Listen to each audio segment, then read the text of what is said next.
You've just tuned in to the Byron Cage Show featuring Super Dave. Stay right here to watch topics that are relevant to today's issues and the opposites, which tackle subject matters from two different perspectives. Celebrity interviews, life-changing information from some of the leading health and medical professionals, and live performances. It's the Byron Cage Show.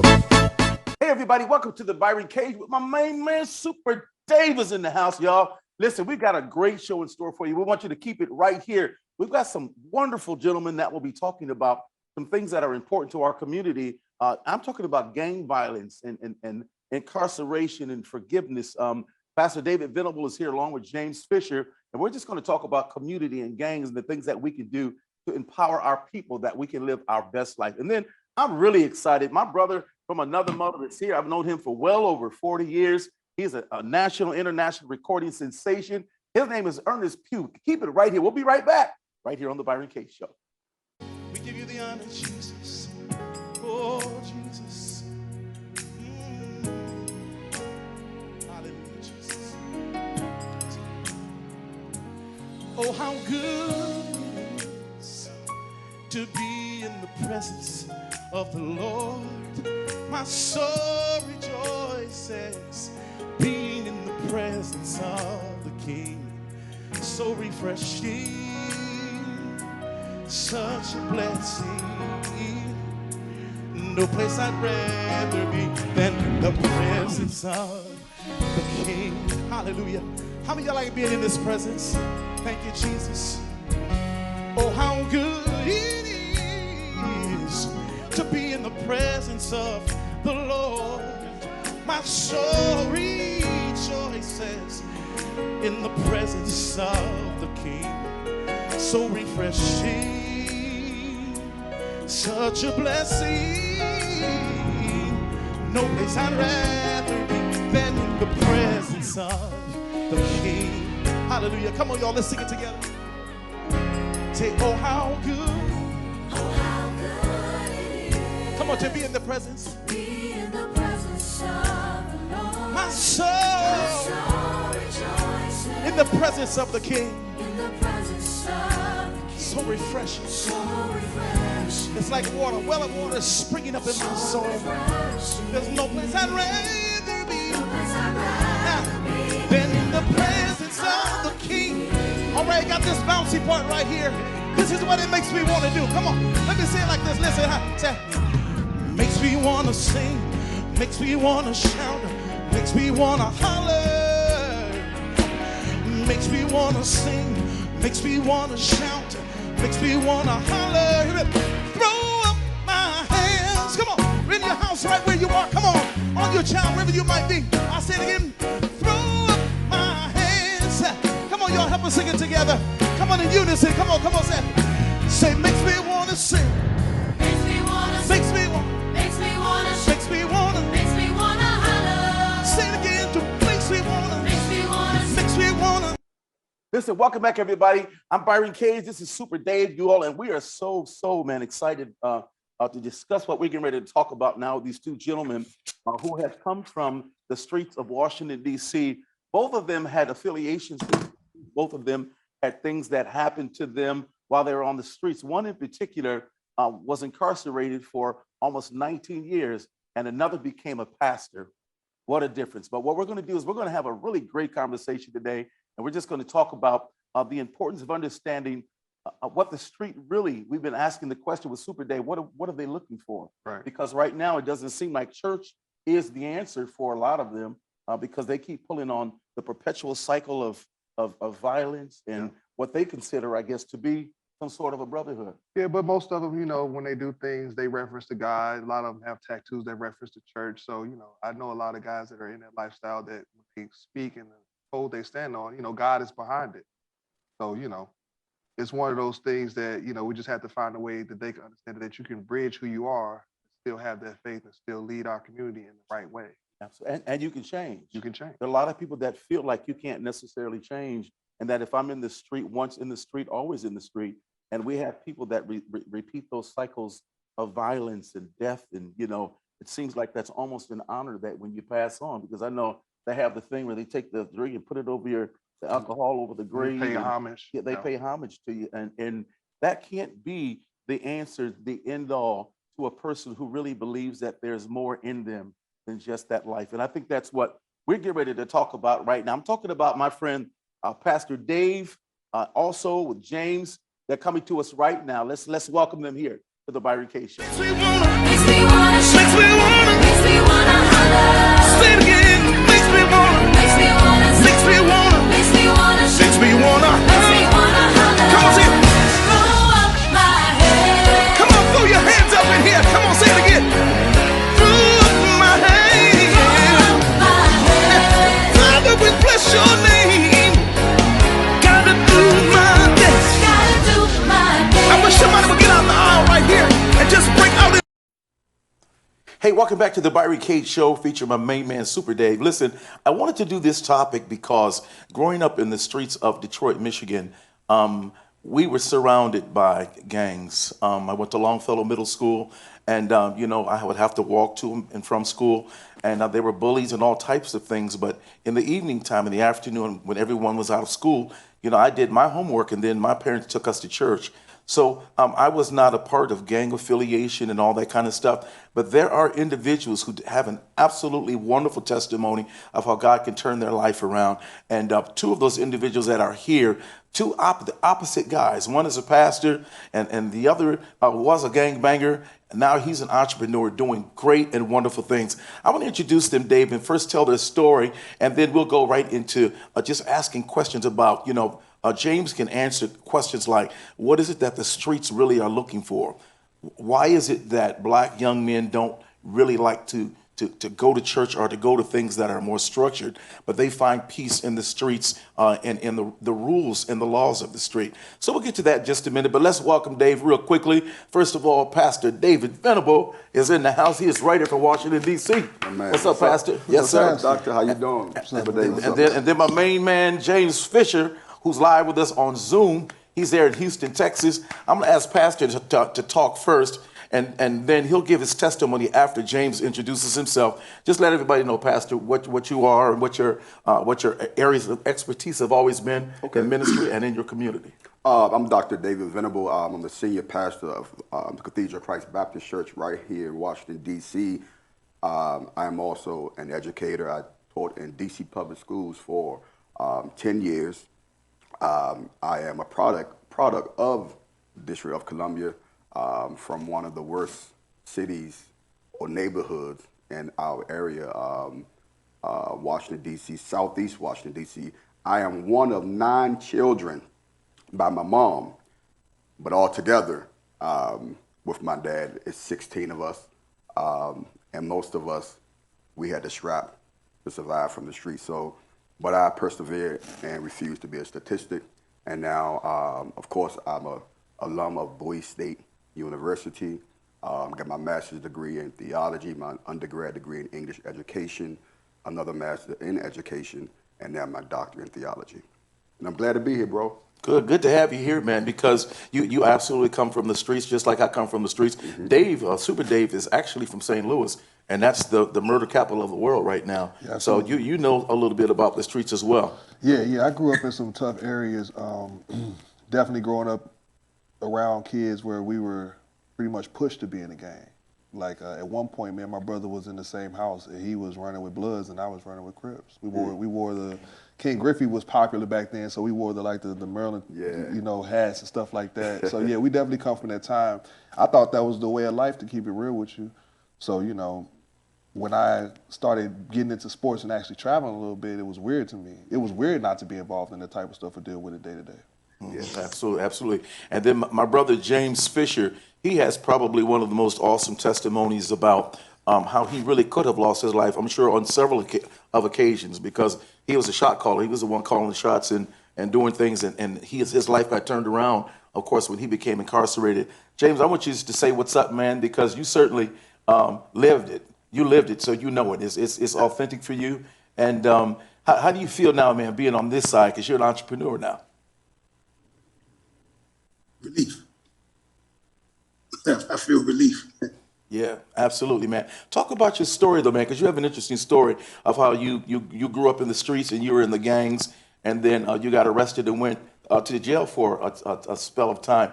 Talk to everybody that's watching that may be young and maybe being influenced by gangs.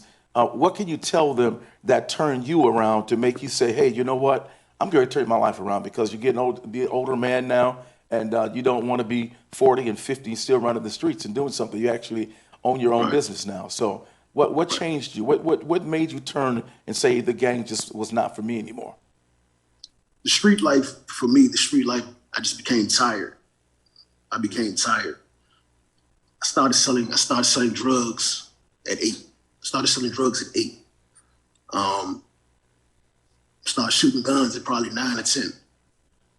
In and out of group homes growing up in the DMV area, from the new projects to Southeast, to Oxon Hill, Maryland. Just going in that circle. I was in that circle my whole life. And then so it became a point of time that I became tired. And the funny thing is I came tired before I went to prison. And I remember the story of when I was tired and I started trying to come to church to feel a different vibe. And a lot of people would always judge me. But what kept me in the church, something you would always say no matter what I was doing, was keep coming to the table. Keep coming to the table. And then so probably like a month later, I went to prison. I did like 18 and a half years in prison. And a lot of black men don't want to talk about it, but like I got in my 16th year, I wanted to commit suicide because I was just tired of living, tired of the stress of life and everything I was going through. And I was in isolation. The funny thing was I was in isolation and I made my mind up. It was Christmas Eve. I was like, I'm gonna kill myself tonight. It was right before we went into Christmas. I was tired. And I got a letter in the mail. It had no return address, no name on it. It was a Christmas card. And it was just somebody was just speaking into my life. And then that song came on, because I had my radio in isolation. That song came on. That song, I don't even remember the song, man, but the song came on by Dwayne Woods. Oh, Let Go? Let Go came on. Yeah. Yes, and that song came on and it touched my spirit. And then I left when I decided to rededicate my life to God. And it's a struggle, but I've just been, trying to sustain that walk ever since. Absolutely. And what words do you have now for the young men, even that you know probably are still in the streets, and they know your story now of how you've walked away from the negative to pursue passion and to pursue purpose? Because you're a poster child for this, meaning that when you were out in the streets, you did wrong, you faced the consequences, you did your time, and you got out and you started a trucking business, giving people jobs, having the ability to be able to sustain their family life and all that kind of good stuff. Right. So you're going from one extreme to the other. What can you tell some of your guys who are potentially looking at you now saying, man, that's Jay, man. He got a trucking company. What can you say to them, and that would give them hope to be able to even step out there and say, I'm going to try that too? Because the streets usually, for the most part, end up in death or in jail. So what can you say to them if some are watching right now, or even those who are potentially thinking about being a part of something? For me, it would be, what really helped me after that when I started studying, is stepping out of Lodabar. Mm-hmm. A lot of us that come from that community, we have what I call Lodabar syndrome. Mm-hmm. We're like Mephibosheth. We don't understand our worth. We don't understand what we transcend from. Mm-hmm. And so when you think of Mephibosheth, he was a grandson of a king.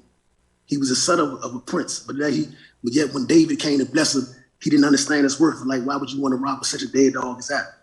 And so for me, it was just getting out of my Mephibosheth syndrome and understanding who I was. And then it's just understanding that loving Christ doesn't make me docile. Mm-hmm. Loving God doesn't make me weak. Mm-hmm. And so a lot of people like me, they're choosing the Nation of Islam because to them it represents masculinity. They're choosing gangs because it represents masculinity, and they don't identify that with Christianity. But nothing about God was docile. Mm-hmm. And so when I began to see that, it helped me to yearn for Him more. And then when I had guys around you like me, like you, that didn't judge me, and always said, keep coming to the table. It never made me feel like I didn't belong. Absolutely. which is the most. That's great stuff, man. And David comes from, and I'm sorry, Dave, I'll let you say this, but Dave comes from something that I think is, his testimony is so unique as well, because his brother was high up involved in the gang as well. And I want him to talk about that after Dave was going to say something, because David's testimony too is another testimony of about how God keeps you, but then how God gives you mercy and grace in the midst of tragedy and loss. So he's going to talk about that. But Dave, you would say something. No. What he was saying, I was just saying his point was valid. Yeah, you definitely want that unjudgment in that type of situation, because the thing with gangs is it's approval. It's just a lot of approval. It's approval of what's around you. You want the approval of the people you see every day that's around you, and that's where most of that really came from. Especially for me growing up, it wasn't a trend because it wasn't something to play with. Like, you really could lose your life in this, but it was the thing to do in order to be involved with what was really hot and going on in our area, in our community, in our neighborhood. As bad as it was, if you wasn't a part of it, to them, you wasn't ish. And that was the biggest part of it. We painted the picture of this greatness that it was supposed to present, and it really wasn't it. We were tearing each other down within it. Now, I don't have necessarily a discrepancies with gangs. I have a discrepancy with the way they operate on one end of the scale. We pick the volatile moments to put focus in on and really give attention to. I don't mind you being a blood in the Crip, but be a blood in the Crip that's going, man, we just got a new neighborhood over here. We put 5 family years. What y'all on? We blood. We just built a store over here for our community. We Crip. We don't war right. We war with violence against each other over anything. We don't war with I just put 6 kids in college. We making tax-free money. We doing all these things for no end reasons. It's just to gloat about getting what you got and get it over again to gloat more, versus we gonna get this and now we got Crip lawyers, we got Crip police. Now that does happen, but not we don't war right to me. I always say I think gangs need to war different, meaning that our substance should be different. We should be fighting about having 10 Crips who just passed a bar exam. Once we get that back, like stuff like that going, I think it'll be a better situation for everybody. Absolutely. What do you think about that, James? Because the blood and the Crips of when you were younger in comparison to who they are now, because of social media network, it has really created a whole nother level of gang affiliation, because people can do stuff through the internet now. They can do stuff like, let's go have a jump up and meet over here. And everybody's a thug. New York exploded because of that fact. So New York had the great system at first. They had the Warriors. Their gangs was New York gangs. It was different. They absorbed LA. I don't know why they did it, because they had their own style. They had their own communities on lock. And then all of a sudden, it was like LA gangs. Well, I know the stories of the people who came from jail and went to New York and changed the narrative. But, they had it right because they were protecting their community. They only fought who fought them. You came over trying us in our area, we'll answer you. We just lost all that. We lost the goodness in it. It was built to protect communities from unlawful law enforcement, which is still happening. We don't take action in gang form like we should against that. We still fighting each other more and more every day. Absolutely. Well, listen, when we come back, we're going to pick it back up with James again, and I'll shoot it over to David, because he has a testimony that is really, it's amazing. And I do want James to answer that in reference to what your point was, Dave. So keep it right here, you guys. It's the Byron Cage Show. We'll be right after this.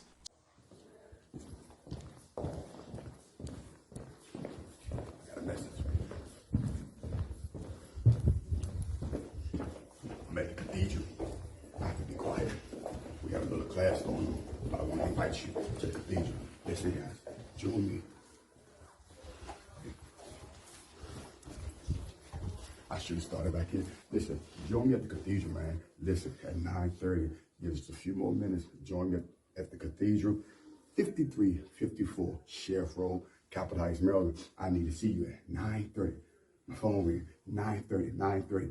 Or you can join me virtually on Facebook Live, but I need to see you. I have a crazy word just for you. Join me. I'm out.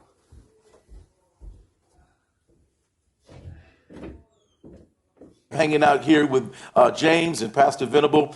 Before we went to the break, though, Dave was making a very interesting claim just in reference to how gangs operate and would do things for their community. James, talk about the things that you all did. Did you guys do the same thing for your communities, and you protected those from, maybe police officers that weren't honest or were trying to come into your turf to do wrong things? Just kind of talk about that, and then talk about what turned you around and what made you decide to start your own business. I mean, for me, our hood looked out for our hood, but I don't support gang activity. I have no desire to uplift gang activity. Gang activity has destroyed the Black community. So I support righteousness and serving Jesus Christ, and that's my motive in bringing people out, transition them out of the gangs to live a productive life. I don't believe you can live a productive life in gang because it's not predicated upon productive things. So it's like being in a gang, your environment is tainted. So I don't think anything good can come out of that. So my goal is to bring people out of gangs and draw them to Christ so they can live a righteous life, and also show them that you can live a righteous life and still be who you are. You don't have to be what people try to paint the picture. And for me, so this goes back to me saying stepping out of Lola Bar. I had to change my environment and understand that I was better than my environment. When I was in that environment, I shot guns and I sold drugs because I thought that's what my life, that was my lot in life. So when I stepped out of there, I left that behind. And so my only desire is to bring people out of that. So I have no desire to uplift gang life, just to bring people out of it so they can have longevity in life. And so, and when I start changing the way that I think, because you can't put new wine in old wineskin in a purse. And that's how I look at that. Trying to straddle with gangs and all that, for me is like putting new wine in old wineskin in a purse. It doesn't coincide. So that's just my take on it. I have nothing against it. My heart goes out to them because there's too many young Black men are dying in gangs and being manipulated for the other people's causes, and I don't support that. And when you started your own business, man, how did you feel when you looked at an LLC that had your name on it, your business, and to know that you're employing, you're not selling drugs anymore, you're not on the streets anymore, you're a responsible adult, you're a man who has made a mission, and you're allowing your vision to come to pass. What does that feel like, man, knowing that you are an entrepreneur now? When I started 5-star deliveries, it was hard in the beginning, but when I started hiring people, it was cool. But when I started hiring people that was coming from prison, and I started hiring people that I grew up with in the streets, that's what made me feel whole. Yep. And feel like I was worth something there, because I was giving people that look like me and people that come from where I come from an opportunity in life. And I'm not talking about some making $15 an hour. Every driver that works, there's no driver that works for me full time that makes under $75,000 a year. That's dope. And so to be able to take men out of prison with GEDs or no education and help them get their license and give them a job that they're making over $75,000 a year, for me, it just shows you the glory of God. Because he goes a man that did 18 and a half years in prison, and he's not only put himself in a position, that my company does 6-figure revenue, I'm putting others in a position that looks like me and telling them we can do this on the same level. And you don't have to worry about it if you want to wake up the next morning. Yeah, right, absolutely. Good stuff, man. David, I know, man, you had a brother who was involved heavily in the gang activity as well. Tell the story. This is a fascinating story. I've heard it before. It's a story of triumph and of heartbreak and of forgiveness. So, Pastor, share with us. Well, just to correct you, my entire family were in gang. My biological father served 20 years in the federal prison system. My oldest brother, he served 15 years. The one under him served 12 years. And the one you're speaking of now, he served 10 years, all in prison.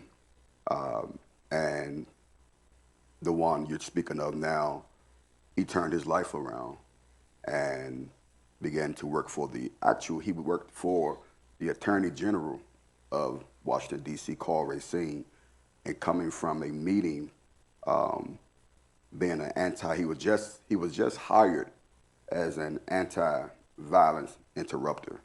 And coming from that meeting, he was gunned down, execution style, all because, you know, he changed his life around and By the former game. by the former game, yeah. And there's always someone close to you. Yes. No one can hate on you unless they know you. No one can hate on you unless they close to you. You know, no one can really do harm to you unless they're close up on you. So the individual who did kill him knew him, knew his schedule, knew when he was coming out, and they recently had a conversation.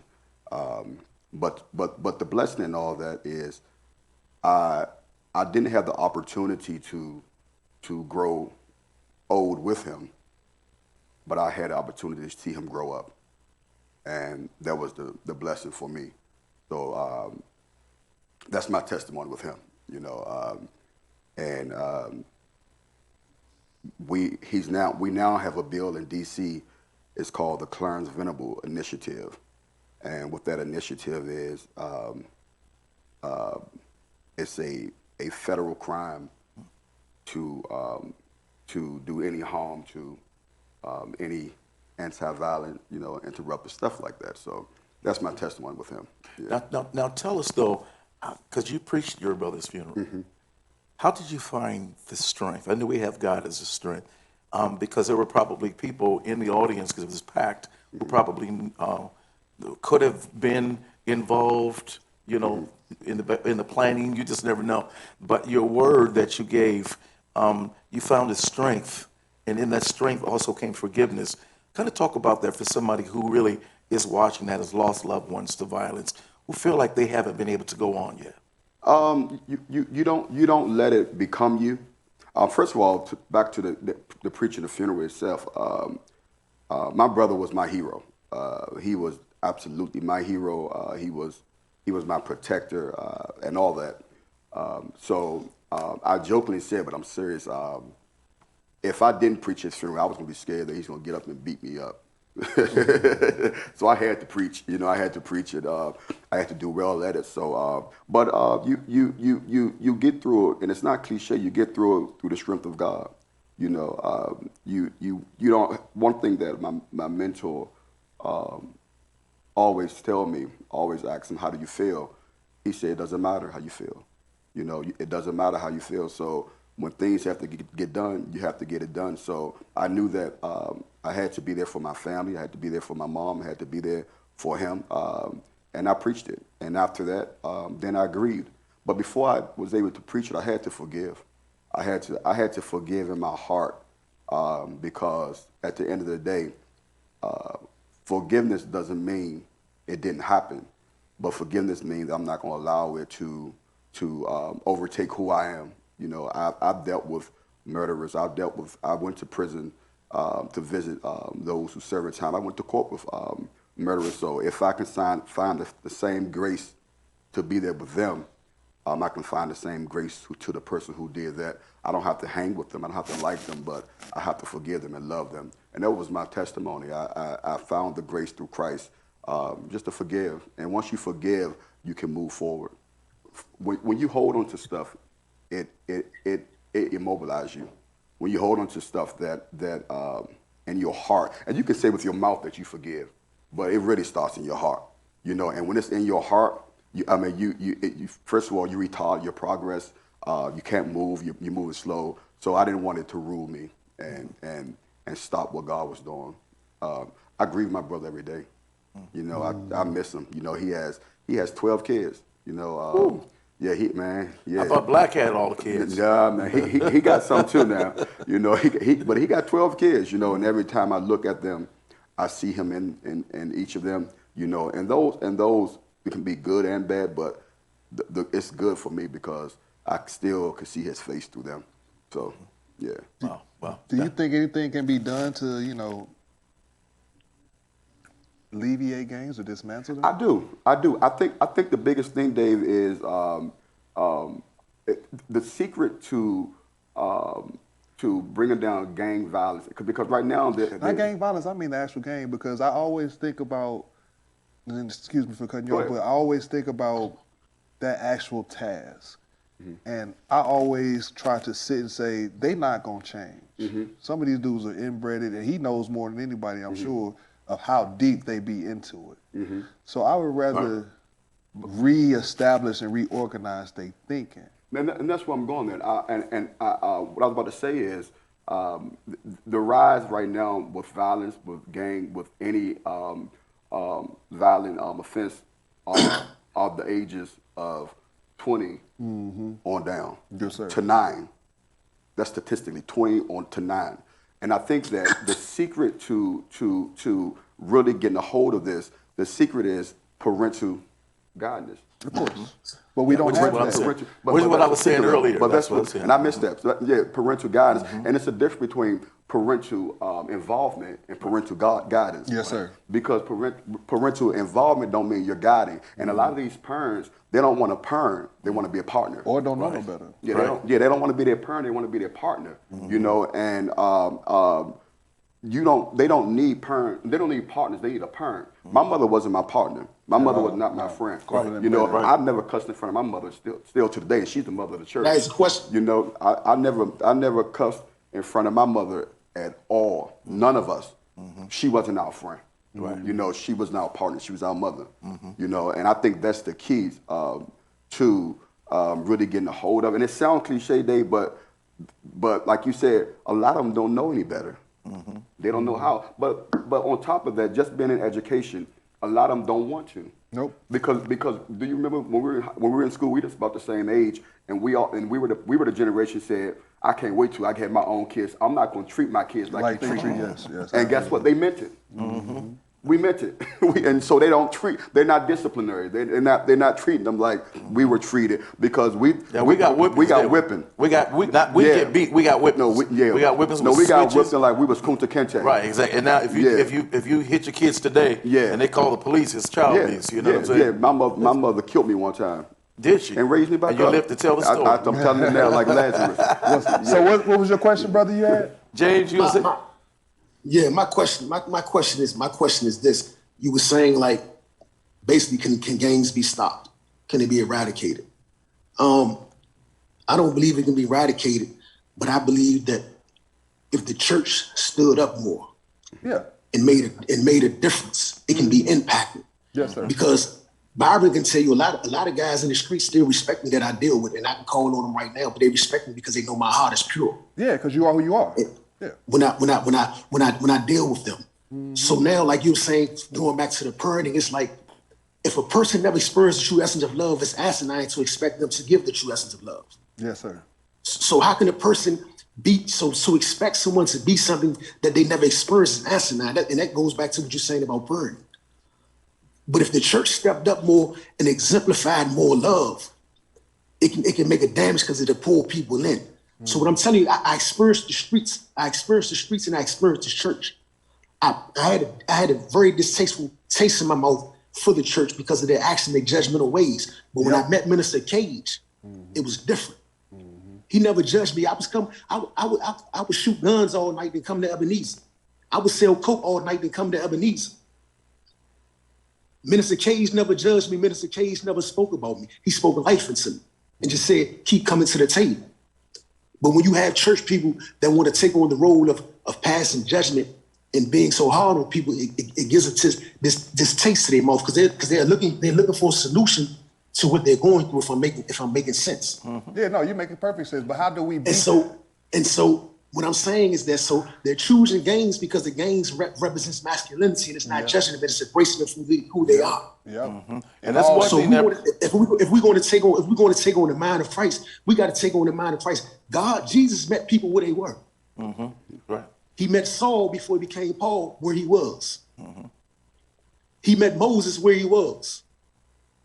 And he worked on him and he breathed life into him. And so people always ask the question, can these dry bones live? The dry bones can live when you get more Minister Cages in this world. Yes, sir. Appreciate you, man. And you know what's so funny? You go to the same church that I go to, Ebenezer AME Church, and I thank God that our pastors have the vision to have ministry for people like what James used to be in. And they had something with Jamal Spratt, who died last year. He was our media director of the church, and he was a gangbanger. Then we had Hank on the other side, and they were able to bring them together with this truce to talk about what we need to do for Prince George's County and their neighborhoods and stuff like that. And it made a lot of the violence go down because people made a decision that we got to do something for our people. And Ebenezer absolutely got involved. They brought all these gang members in, and we ministered to them. Which we is good. judged them. But they brought them in, Right. and the programmatic stuff is there, but they wanted to come.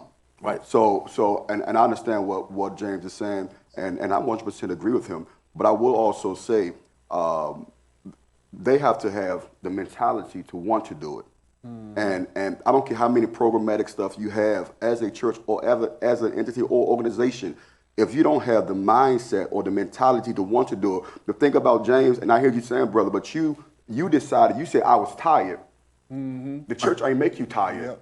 You made up in your mind to get tired. Yep. And when you made up your mind to get tired, let me finish. You were articulate. Let me finish, preacher. You sound like the preacher over there. You made up your mind. It started in your mind first. And once you made up your mind that you were tired, you opened up your heart to receive the programmatic stuff that the Byron Cage was giving. Give me a second. And the one thing about me, what happened with me and my family, I started running. I was running.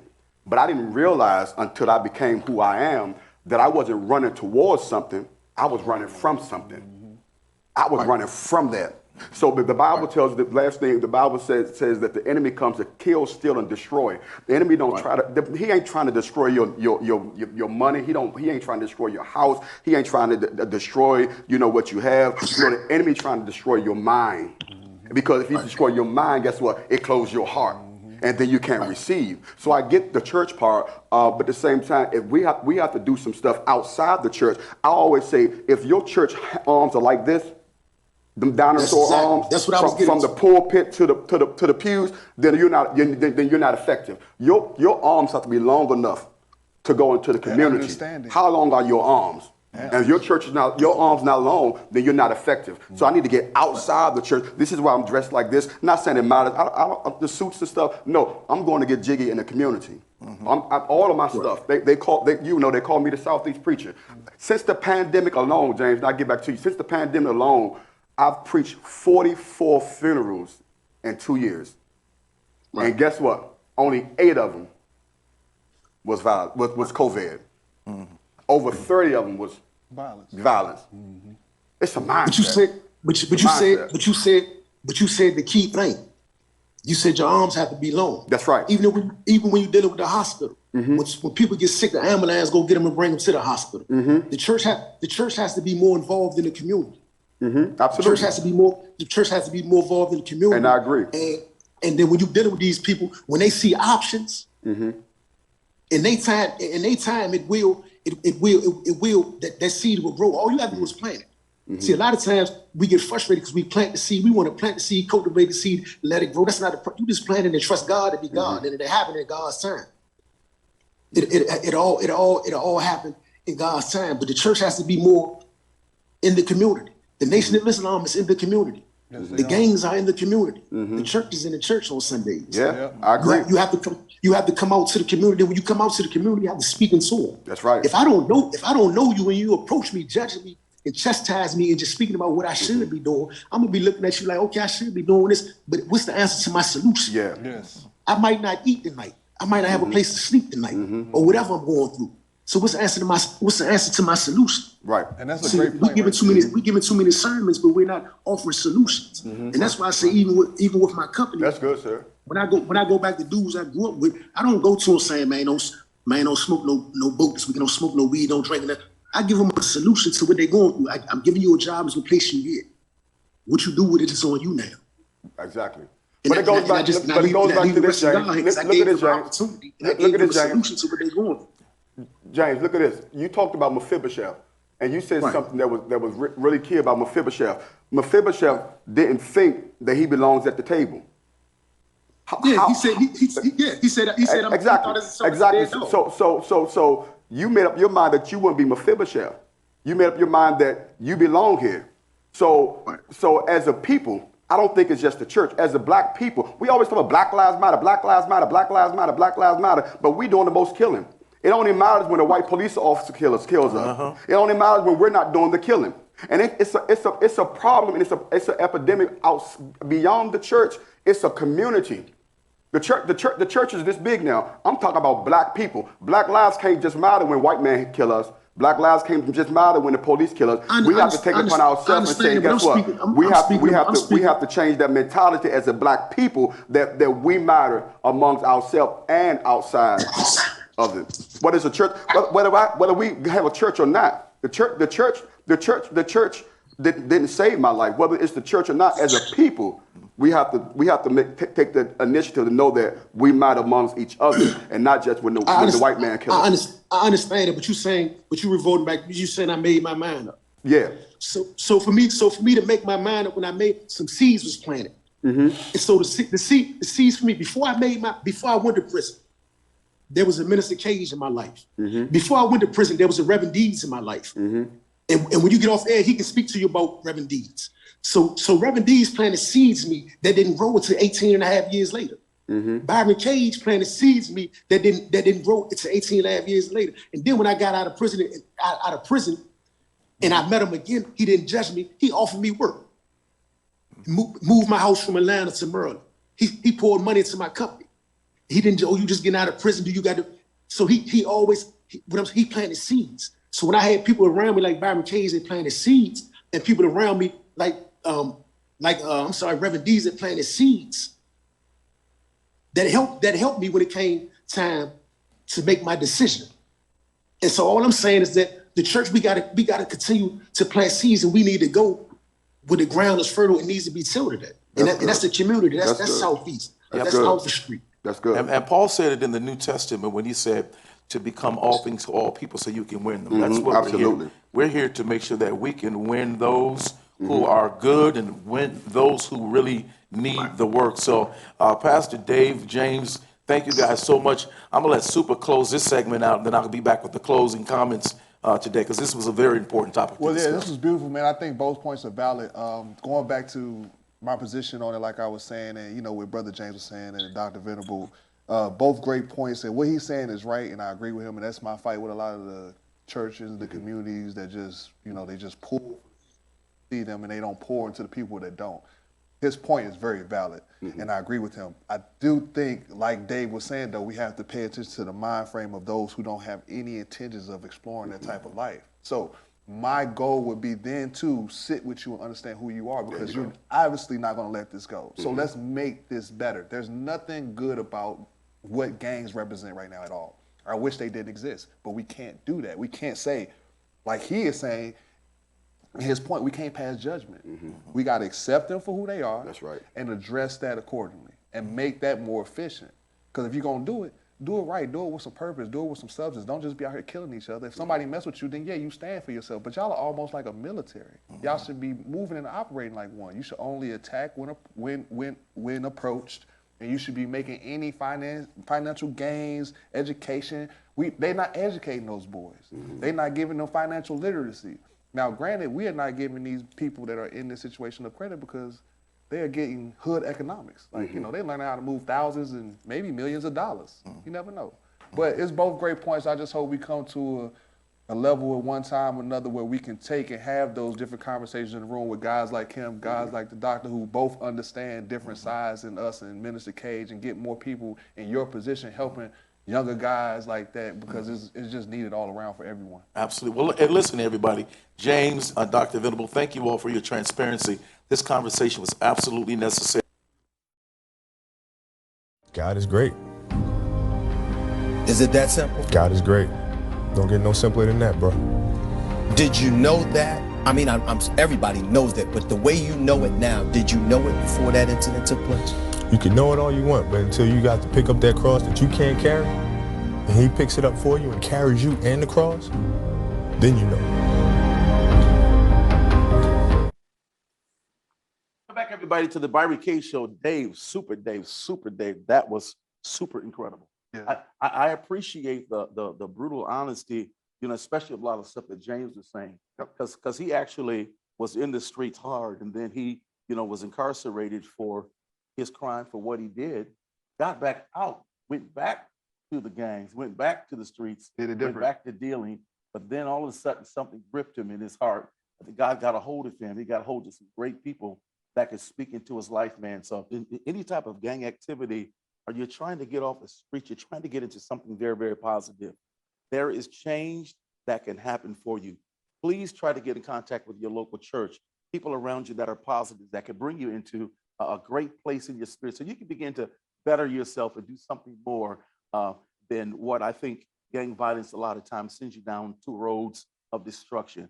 And you don't want to do that. You want to be able to live your best life. But listen, everybody, I am so excited, man. My brother is here with us today. I've known him for well over 4 decades. He is an incredible singer, praise and worship leader. He's an elder of God's church. He's a minister of the gospel. He's a father. He's a grandfather. He's so many things. And I'm just so godly proud that he can join us today on the Byron Cage Show. I'm talking about my brother, Earnest Pugh. What's up, my brother? What's up, What's Mr. going on, man? Man, look at this hair. Come on, show that hair. Show the side. Pray for me. Just pray for me, church. That's for all the saints that are balding and can't Yes. go. That ain't no hair club for men. Right, That's the real thing, man. What's happening, my brother? You are all over the world, man. Every time I'm looking on the internet, you are always doing something, man. Are you sure you're not a Jamaican? I'm close. I'm close. 5 and 6 times a weekend, and then you go home and still got more to do, man. What's Still happening, got more. my brother? Talk to us, Ernest. Well, first of all, I want to commend you for this amazing show. I like the format, which it's like a variety show. It's very informative. It's high energy. It's the everyday thing that we're dealing with, and so I really can appreciate this type of format because we need this. We know that you're a philanthropist, you're an artist, you own a publishing and all of that, and you're in the music industry, but you're now, showing yourself as a statesman who is really abreast of what's going in the basic things that we go through as just as people in life. So thank you for this show. Yes, I sir. appreciate it, man. What's so funny though? If Super Dave, they always call me now. They call Ernest too. They call us legends and The OGs. nice way of saying that we're old. So Super Dave does the same thing. No. He almost called me uncle one time. He almost. Y'all did y'all part, man. Y'all paved the way for a lot of people. You deserve your rights. Yeah, you both are legends in your own right. You deserve to be called what you are. It needs to be recognized. It needs to be recognized a lot more. And I'm glad our show gives people a chance to learn people like Mr. Pugh, other artists that we have had, because they don't know. They don't know about their accomplishment. Little girls don't know they can look up to somebody like Miss BB Wyans and stuff like that. They don't know about him because they're too young to even experience him or experience when they were around. And Miss Dawn Lewis, like a lot of people saw her interview and was like, oh my God, I didn't know she did all that. So, I'm just glad that we are given this opportunity to show people who y'all are, because, it deserves to be seen. Because we get this narrative as who we are by our skin tone, Right. and they don't highlight guys like Earnest or you. And it needs to happen. And now what's really amazing about Ernest and I actually met him at the Potter's house in Dallas, Texas, when it was the old church, Bishop T.D. Jake's church. I was sitting in the audience and he was sitting in front of me, and he said, "Are you Byron Cage? You're the one that wrote the article in Teresa Hairston's magazine, Right. The rescue of Kirk Franklin, because somebody dogged him out and said he's worldly, he's secular, he's not this." And I wrote a commentary where I praised Kirk Franklin, and I said things like, "Oh man, I can't believe you would say that about this man of God, da da da." And so he said to me, "Man, I appreciate what you said about Kirk Franklin." And I said, and what he said, "My name is Ernest Pugh. I'm a singer." And I said, "We'll see about that." When he opened up his mouth, man, I was like, this dude's, first of all, let's just talk about your octaves. You have like what, 4 or 5 octaves? Sometimes. They have the right hot tea and lemon and honey. But this man, goodness gracious, the Lord allowed our paths to really cross, because he started in plays, doing plays first. He was on plays with Ron Winans and a whole lot of other people. Talk about those early years. And did you ever really think that the whole gospel artistry thing would take off for you the way it did? I didn't. I kind of I enjoyed being in the military for 20 years, and when I came out of the military, I really thought that God was going to allow me to do social justice. Or I'd be doing some type of military policing, criminal justice, And I kind of always had been around music as a kid growing up there in Memphis, but I never thought I'd be doing it full time. And so several things happened. I did a demo tape, and of course, you offered me a very nice position to just come and to work with you on your staff for several years, for over a decade. And in doing that, I tell you all the time, I saw life in black and white. But when I came to Fort Washington to work with you at the church, it's like God opened up the sky, and it was colored all of a sudden, and then I could see myself while singing background for you. I was like, one day you was like, you're going to step from the background mic and be on the lead mic, and to me that was inconceivable. And so that's one of the major things that just happened. It really stimulated, pulled some things out of me that I didn't think was there, and boom, once I get out there, it was like, wow. I think because God allowed me to be exposed and he opened the world up to me to show me the real color, I saw the potential of using my gifts, on a more of a global spectrum. But it definitely was not in my plans. Wow, wow. Now let's talk about Ebenezer AME Church. Guess Woo! what? I'm gonna tell y'all because y'all watching tonight. Y'all are watching tonight. Ernest Pugh's gonna be there with us. Hey, Sunday. It's going to be amazing. We've been talking about that, man. But Ernest, man, I just look at the things that you've done, man. Everything that the Lord has allowed you to do. What has been probably one of your biggest moments in your career or ministry that you've done that you are so godly proud of? I think the biggest moment probably was I was doing a local concert in Memphis, Tennessee. And we was talking about earlier in the show, just gang violence. And a lot of my nephews are really heavily into some of it by peer pressure, and some of it just they wanted to do it to feel some sense of affirmation and coming into manhood. But I was at this particular concert, and my nephews, three of them, gave their lives to Christ. And they were singing, even though they're very street mindset, they knew all the lyrics to the songs. They were lifting their hands, they were worshiping. And when I looked over and saw my nephews and could see that this thing was so real to them, I said, I think my music is starting to really reach people, because we start at home, we start at Jerusalem. And for me to see those young cats who are wearing their blood and their Crip gear, but they got their hands lifted, I knew then that, hey, this music thing, this ministry thing, it's really real. And I had to take it more serious then when I saw the impact that it made on them. I thought you were going to say? This man got a chance to sing before President Barack Obama. Oh, yeah. For an Easter service that happened several years ago. How'd you feel, man, standing in front of President Obama and Michelle Obama, over at Pastor Bell's church and all of the stuff? What was that like? First of all, I thought I was dreaming, because they were not supposed to come to the service that I was doing. They were initially supposed to come to the earlier service. And so when I got there and started going through security, I was like, this is kind of out of the ordinary. Why are they checking me and checking my singers and all of that? And got there. And you know what, Byron? I never really lived in the moment until the next day. Like when it was all happening, the cameras and all the security, I was like, okay, sing your song and then get out of the place. So we were out of there. Like when we get to singing, get out of here, get out. And it just did not hit me until probably 24 hours later. We just sang in front of Sasha, Malia, Michelle, and Barack Obama, Rain on Us. And it just, and of course then, sales went crazy and the label was calling. But that had to just be one of those moments to where God said, I'm going to put my signature of approval on you, and I'm going to make it a big deal. And I was like, okay, this may be what I'm supposed to do in the earth. Right. And you've been blessed, man, not to be able to. Super Dave is the same way. We don't push, buttons and have to sign in time cards to go to a job. Right. We creatively have been gifted by God to do our gift, and we have not been afraid at chasing our dreams. No, not at all. We just didn't want to succeed at doing the wrong thing. And I think the three of us, corporate America wasn't the wrong thing for us. Yeah, because because Dave is so creative at what he does, the things that he does, that it's just amazing. So yeah, man. So listen, we're going to take a quick break because we got to come back and talk about your funny side. This man is a comedian. About $100,000 of your money, put him on stage. You will become a millionaire within 6 months. Yeah, you told me. This dude is hilarious. I got one story I want to tell, and he can tell a story if he wants to. And we'll just talk about what you're doing, because I really want to talk about you, our grandfather now. When you post your pictures with your grandchild, man, that just warmed my heart, because I've known you all the years, and you had jokes about rain and all the kind of different stuff. I would not have guessed you was a grandfather. I will say that. I would not have guessed you was a grandfather. All that gray hair, look at all that gray hair on his head. Of course he's a Doc, it's grandfather. real, man. He might be a great grandfather. I How don't old are you, know. Ernie? 55 now.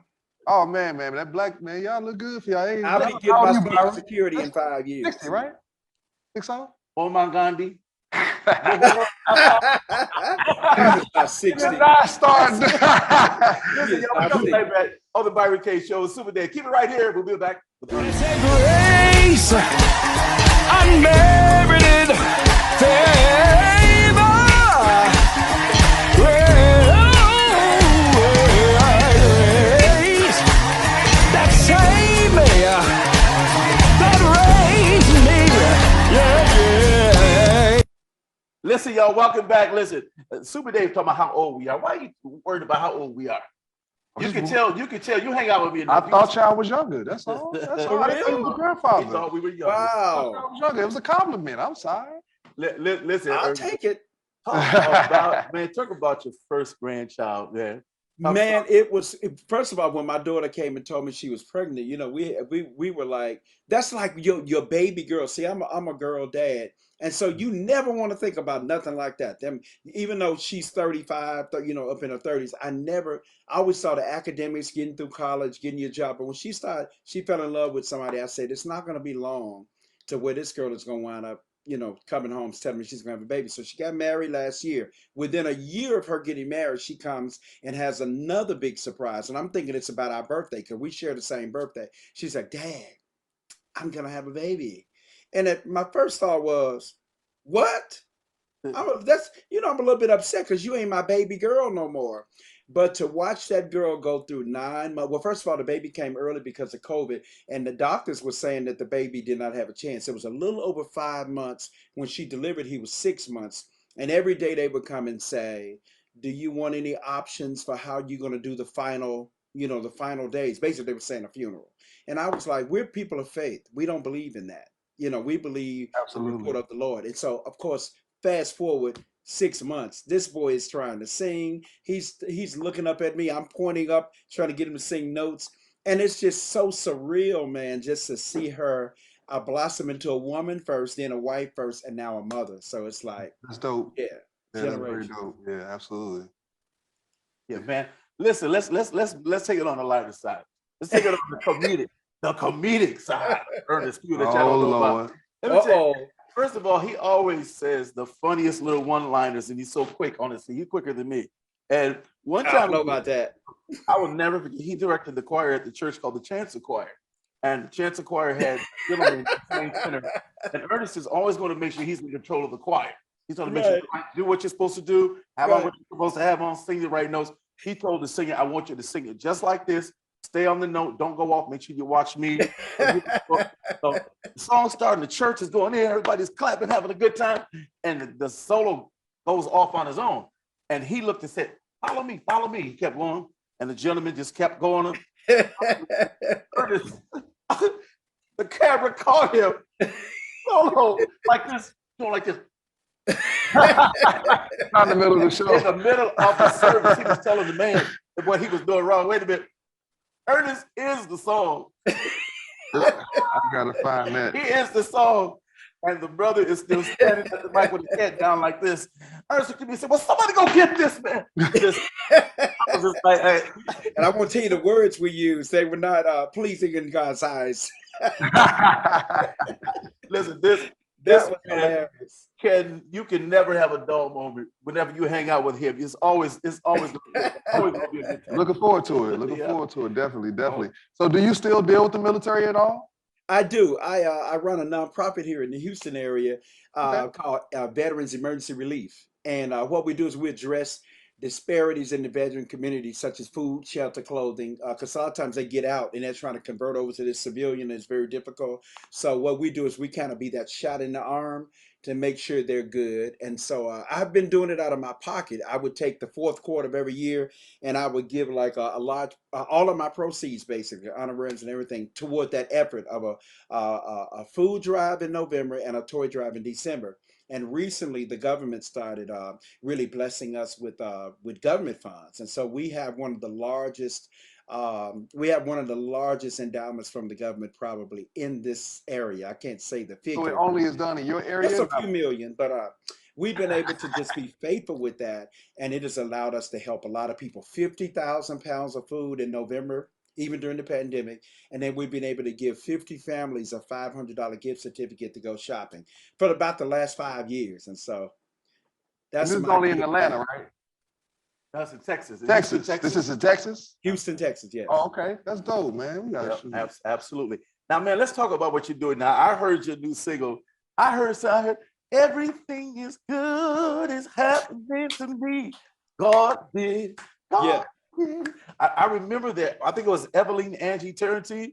Evelyn Tarantine AG. Man, you went way back because wait a minute, we had like 5 number ones from all of your projects that you put in the industry, and you probably have about 10 or 15 top 5. You know what I'm saying? But this man is different. I can't remember the last time.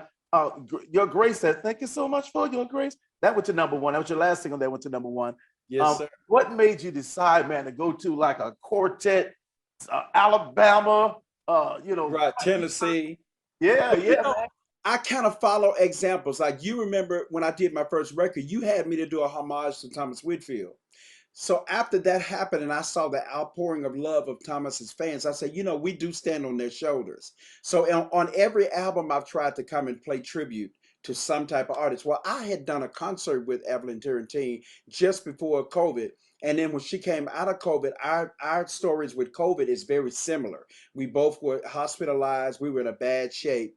And when we got out, everybody was saying, well, what do y'all think God did different for y'all? And we just started saying, God did it. So one day she said, you need to just get a t-shirt that's just say God did it. So it answered. I said, well, better than that.